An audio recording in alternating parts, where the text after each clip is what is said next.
Canals. Canals were an important habitat.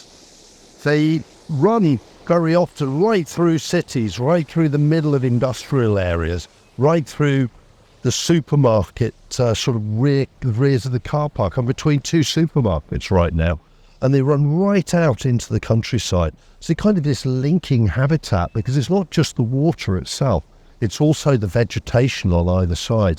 So you end up with this corridor running from the middle of the cities right out into the middle of the countryside. And these bodies of water are important because they're not static, they're not flowing really fast, but there's a very low flow. And so you get lots of plant and animal species in these that you don't get in the faster flowing rivers. So canals are also really important because they've managed to, I suppose, keep a lot of species that we would otherwise lose. So those habitats, slowly we've lost a lot of our aquatic habitats, our water habitats from surrounding landscapes because of drainage, because of filling in of ponds and so forth. And a lot of those species have found refuge, if you like, in canals. So canals can be really important, and also because, as I was saying earlier, this fact that it is flowing water, but very, very slowly flowing water. And it's not just the plants you can see, although those are as important, it's also the plants that are under the water.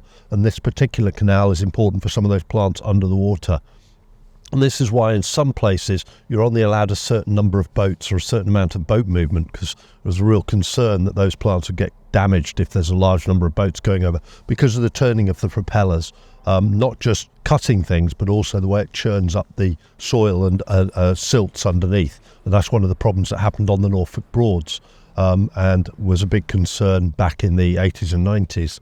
And you can see here, you also get these little patches of habitat. So lovely patch there of bulrush on the other side.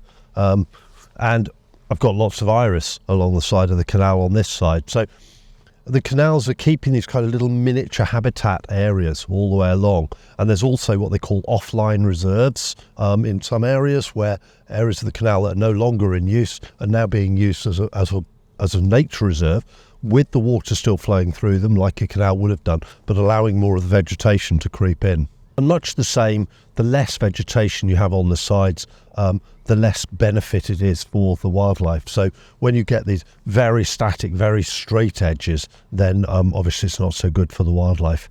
And of course they were originally built by people. People would be digging this out. The navvies would have been working this, but that doesn't mean that if you think back when that was happening, then there'd been a lot more other wilder habitats elsewhere. The canals have now become a really important part of our landscape and of our natural history heritage. Great way of exploring, great place that you can connect up between different parts of the landscape. And if you're out on your nearly wild camping trips, then a canoe trip combined with maybe a bike trip or running or walking or all these other ways that you can move along these corridors and make use of them. And certainly in this area, there's a few nearly wild camping locations that you could get to, partly by using the canal and then maybe with some additional walking or cycling to link up a greater number of them.